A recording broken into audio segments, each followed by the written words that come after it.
Nia Thompson had been a fighter long before she ever stepped foot inside Riverside High. Back in Detroit, the sharp scent of sweat, leather, and determination had been the background music of her adolescence. At just 12 years old, while most kids were still figuring out how to lace up their sneakers or spending hours glued to video games, Nia was already grinding at Rodriguez's boxing gym. The clang of weights, the rhythmic thud of gloves against heavy bags, and the bark of her coach's instructions had been her second language. She wasn't raised in luxury. She was raised in discipline, forged in a place where weakness could get you walked over, where heart mattered more than pedigree. That discipline traveled with her when her mother's job forced their move to the small, gleaming suburb where Riverside High reigned.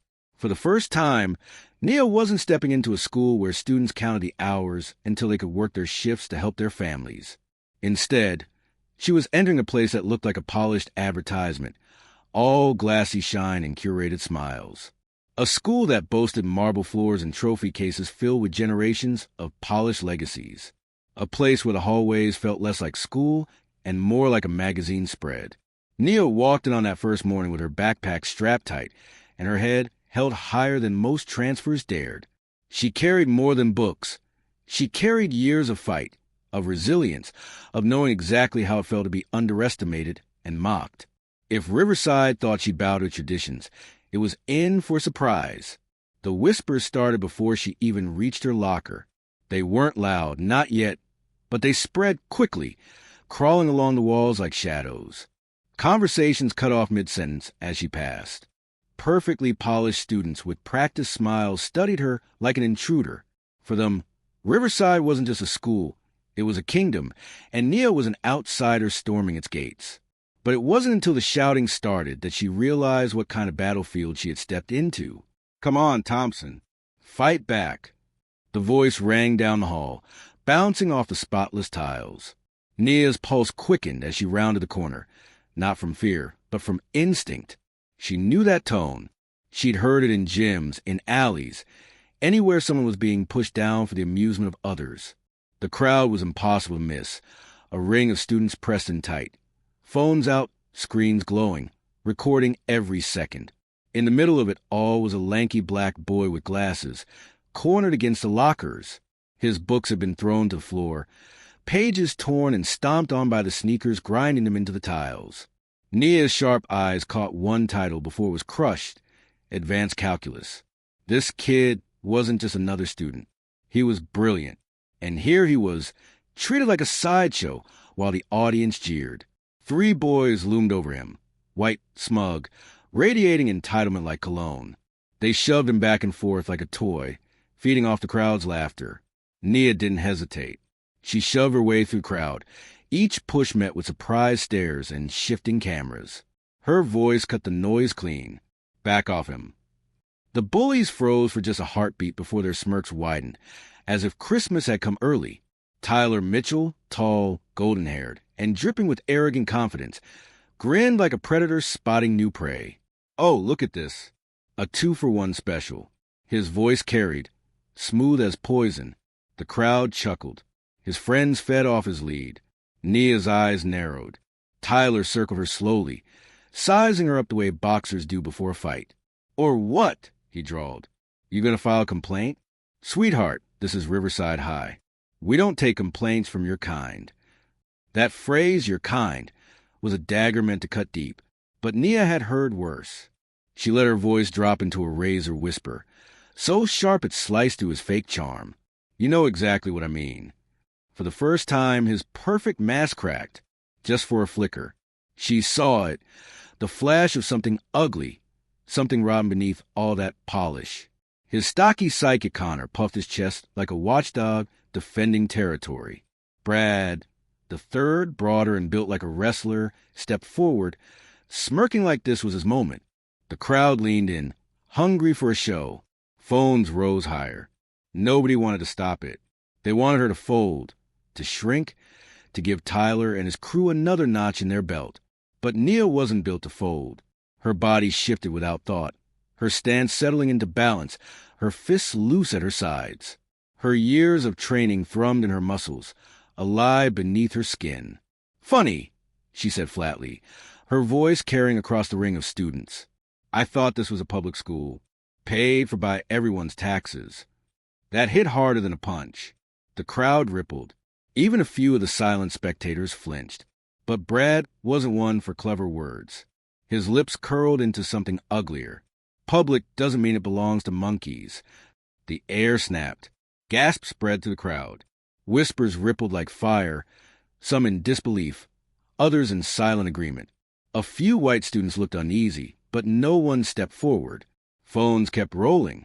Nia's pulse slowed, that eerie calm she always felt before a fight settling into her bones. She locked eyes with Brad, her voice steady as steel. Say that again. For a second, the tension threatened to ignite into something explosive. Tyler saw it, and for all his bravado, he wasn't stupid. His smirk softened into something false, his tone suddenly silky, too controlled. Whoa, easy, he said quickly. Just harmless fun. No harm done, right, boys? His crew looked unsure, but they obeyed his lead, retreating slightly. Tyler smirked as he turned, his parting shot dripping with venom. See you around, Jamal. Both of you. This year's going to be interesting. The crowd dissolved as fast as it had formed, scattering into whispers, their phones still buzzing with footage. Left behind were Jamal, glasses cracked and books torn, and Nia, standing tall over the wreckage. She crouched, gathering his books with careful hands. You okay? His voice was small, shaky. Another black student. I thought I was the only one. Nia met his gaze, her words firm. Well, you're not alone anymore. But by the next morning, the truth carved itself into Jamal's tired face. Dark circles under his eyes, a nervous glance over his shoulder every few seconds. This wasn't new for him. They've been at it for 3 years, he whispered, voice hollow. Gum in my hair, locking me in closets. Teachers pretend they don't see. Principal Harris just shrugs, calls it boys being boys.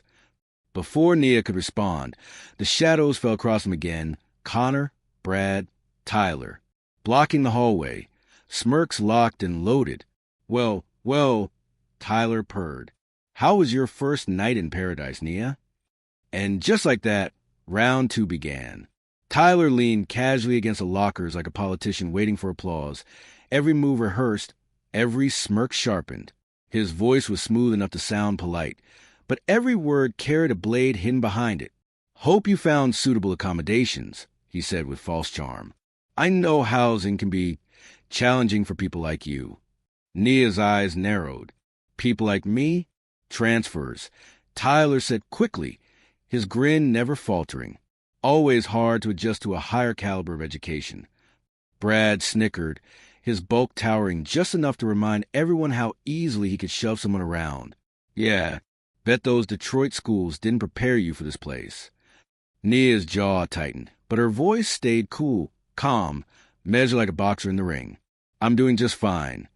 Connor leaned forward, his smirk razor sharp. Maybe you can tutor Jamal in street smarts. Teach him how to be more authentic. Jamal stiffened beside her, his books pressed to his chest like armor. What's that supposed to mean? He asked, his voice quiet but trembling with anger. Oh, come on, Connor chuckled, enjoying the attention. You're so buttoned up, so proper. Maybe hanging out with Nia will help you embrace your heritage, learn some urban culture. Laughter prickled across the crowd forming around them. Phones emerged again, screams reflecting the cruelty. Tyler raised his own phone, tilting it like he was filming history. Smile for the camera. Riverside's first study group. Put that away. Nia snapped, her patience thinning. It's a public space. Tyler shrugged. Say something for posterity, Jamal. Maybe rap for us. Jamal's face burned crimson. His voice broke. I don't rap. Sure you do, Brad grinned, beginning a clumsy, mocking beatbox. The crowd giggled, enjoying performance. Nia stepped forward, her tone like a left hook, sharp and clean. His culture is being valedictorian, while you 3 are repeating junior year. For the first time, the crowd didn't laugh. A ripple of discomfort passed through them. Tyler's smile cracked, then reassembled into an exaggerated grin. He clapped Jamal on the shoulder, hard enough to make him stumble. Exactly. Top of the class, headed to Harvard. A real credit to his people. The words dripped venom. Connor piled on, grinning. Yeah, one of the good ones. Nia's fist twitched, her whole body begging to strike. But Jamal's hand caught her arm, gripping tight. His eyes whispered a warning. Don't. That's what they want. The bell rang. Tyler pocketed his phone, smirk widening. See you around, study partners. As the hallway emptied, silence swallowed the tension. Nia turned to Jamal. That was smart, stopping me. Jamal's hands shook as he stacked his books. I've learned. They push and push until we react. Then suddenly we're the aggressors. They flipped the story, and the teachers backed them up. His voice softened, almost fragile. One more year. Then I'm gone. Full scholarship. Far away. But when Nia glanced across the classroom later, Tyler's eyes locked on her with cold amusement. His smirk promised one thing. He wasn't done. The escalation. Weeks stretched on, each day another round in an invisible boxing match. Jamal tried to keep his head down, but Tyler's crew was relentless. Gum in his textbooks. Lockers slammed shut on his hands. Rumors whispered so loudly they echoed louder than truth. For Nia, the fight was different. She wasn't just an outsider. She was a challenge. Tyler tested her patience with sly comments, subtle pushes, lingering stares. Every confrontation was a performance, carefully crafted for crowd. And the crowd? They thrived on the drama, filming, laughing, waiting for the moment the new girl from Detroit cracked. But Nia refused to give them that satisfaction. Her training had taught her more than how to throw a punch. It taught her restraint, control, and the power of patience. She knew that fights weren't always won in the first round. Still, beneath her composure, anger smoldered.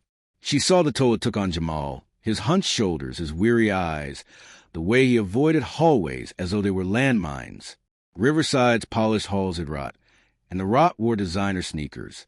Prom night, the end of the year, arrived with glitter and fairy lights. Prom. For most students, it was a pinnacle of their teenage lives, a chance to dress like royalty, to dance, to forget the exams and the pressure. Riverside Hotel ballroom shimmered with chandeliers and golden drapery, transformed into a fairy tale. Nia arrived in a gown of deep purple, the satin catching the light like storm clouds at sunset. She looked like she belonged on a throne. Beside her, Jamal wore a crisp tux, nerves hidden beneath a quiet confidence he had grown into over the months.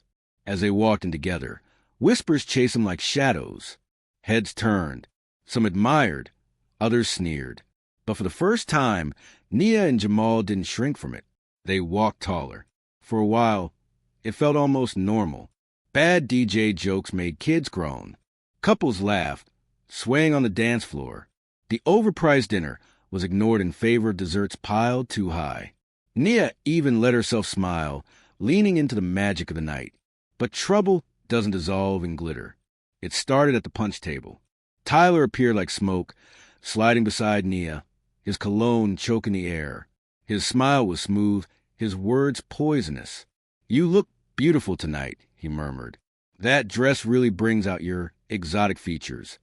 Nia's grip tightened on the ladle. Her voice was sharp. Excuse me? I'm complimenting you, he said, stepping closer, invading her space. You should say thank you. I said no. Her words carried, strong enough to ripple through the room. Heads turned. Jamal appeared at her side, storm in his eyes. She said, don't touch her. Tyler smirked, snapping his fingers. Connor and Brad materialized, their bulk forming a wall. Phones rose again. A circle began to form. They wanted this. They wanted the outburst. They wanted the footage. But they didn't expect what came next. Brad lunged, aiming for Nia's phone, tried to erase the evidence. But years of reflexes ignited in her. One clean strike to the gut, perfectly measured, dropped him to his knees, gasping for air. The ballroom erupted. Tyler swung wildly at Jamal. But Jamal ducked, his stance steady, his body remembering the drills Nia had forced him to practice in secret. He countered, not with rage, but with precision. Connor charged, but Nia was already there, intercepting, her training sharper than his brute force. For once, the bullies weren't in control. By the time teachers stormed in, pulling students apart, the damage was irreversible. Dozens of phones had captured every second. The arrogance, the slurs, the violence, and finally, the moment Riverside's kings were knocked from their throne. The fallout. The footage spread like wildfire. What had been whispers in hallways became headlines online. Tyler's perfect image, his golden boy reputation, cracked under the weight of his own cruelty, caught in HD from a dozen angles. The Mitchell family tried to spin it, to buy silence, but the internet does not forget. For once, the story didn't end with silence. It didn't end with Jamal hunched over, swallowing humiliation. It didn't end with Nia being pushed into the shadows. That night, they didn't walk away as victims. They walked away as proof. Proof that silence doesn't win. Proof that fighting back doesn't always mean fists. Proof that bullies only win until someone stands taller. And as Nia and Jamal left the ballroom, their shoulders straight, heads high, the whispers didn't sound the same anymore. They sounded like respect. And if you're reading this right now, let me ask you, have you ever seen justice land this sweetly? Because sometimes the fight isn't about throwing the hardest punch. Sometimes it's about refusing to bow, refusing to break, and showing the world that dignity, courage, and truth hit harder than anything else. And if you want more stories that flip the script just like this one, stick around, because the next one is going to shake things up even more.